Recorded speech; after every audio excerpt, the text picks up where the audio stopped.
Hello बच्चों, चलिए प्रश्न को पढ़ते हैं। यदि ऑक्सीजन का ताप 0 डिग्री सेल्सियस से 373 डिग्री सेल्सियस तक परिवर्तित होता है तो उसकी माध्य गति ऊर्जा में क्या परिवर्तन होगा, हमें बताना है।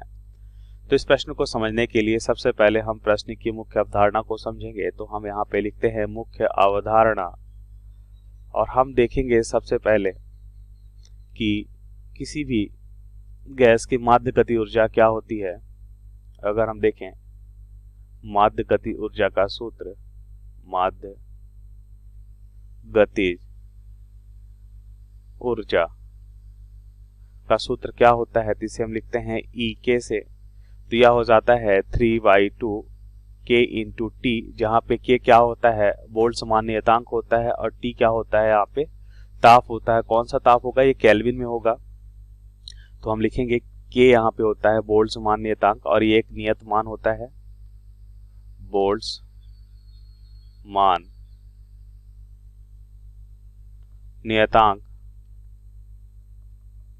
के होता है बोल्ट्जमान नियतांक, और टी क्या होता है, यहाँ पे ताप होता है, किसमें, केल्विन में। अब प्रश्नानुसार उत्तर को समझते हैं। तो हम देखेंगे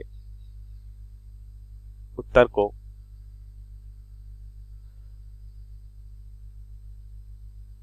तो सबसे पहले हम देखते हैं कि हमें क्या दे रखा है। 0 डिग्री सेल्सियस से कितना दे रखा है, 273 डिग्री सेल्सियस में क्या परिवर्तन होगा। 0 डिग्री सेल्सियस T1 पहले स्थित है, Ti मान लेते हैं, और अंतिम स्थित क्या है, फाइनल स्थित जो है वह है 273 डिग्री सेल्सियस। तो हम देखेंगे कि प्रारंभ में कितनी माध्य गति ऊर्जा होगी, जिसे हम लिखते हैं Ki से। यहाँ पे लिखेंगे E Ki। तो प्रारंभिक गति ऊर्जा हो जाएगी 3/2, और क्या हो जाएगा, के यहाँ पे बोल्ट्जमान नियतांक, और टी ताप। अब ये डिग्री सेल्सियस में है, तो इसको हम बदलेंगे किसमें, केल्विन में। तो 273 से हम जोड़ देंगे, तो ये हो जाएगा।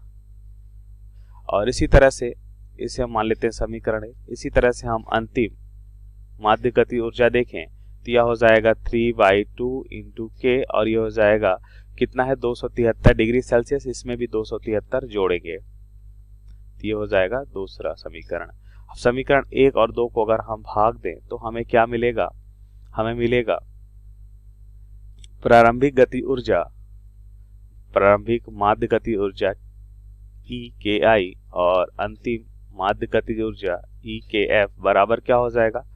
अब देखिए 3/2 के ये देख नियतांक है, तो यह मान कैंसिल हो जाएगा। यहाँ पे बचेगा 273, और यहाँ पे क्या हो जाएगा, 273 प्लस 273 मतलब 2 गुना 273, हम ऐसा कर सकते हैं।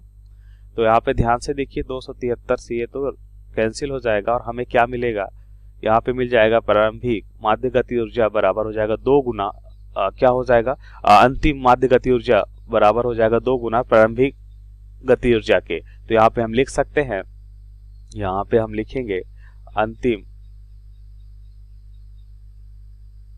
गति ऊर्जा, अंतिम माध्य गति ऊर्जा बराबर हो जाएगा 2 गुना प्रारंभिक गति ऊर्जा के। तो हम यहाँ पे देखते हैं प्रारंभिक माध्य गति ऊर्जा के 2 गुना हो जाता है। तो यहाँ पे लिखेंगे अंतिम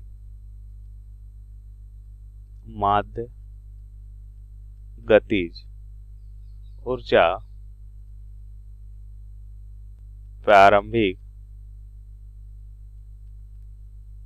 माध्य गतिज ऊर्जा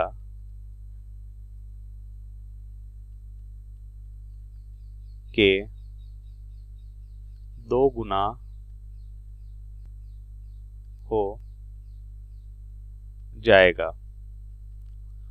तो यह हमारे प्रश्न का सही उत्तर है। आशा करते हैं आपको समझ आया होगा। धन्यवाद।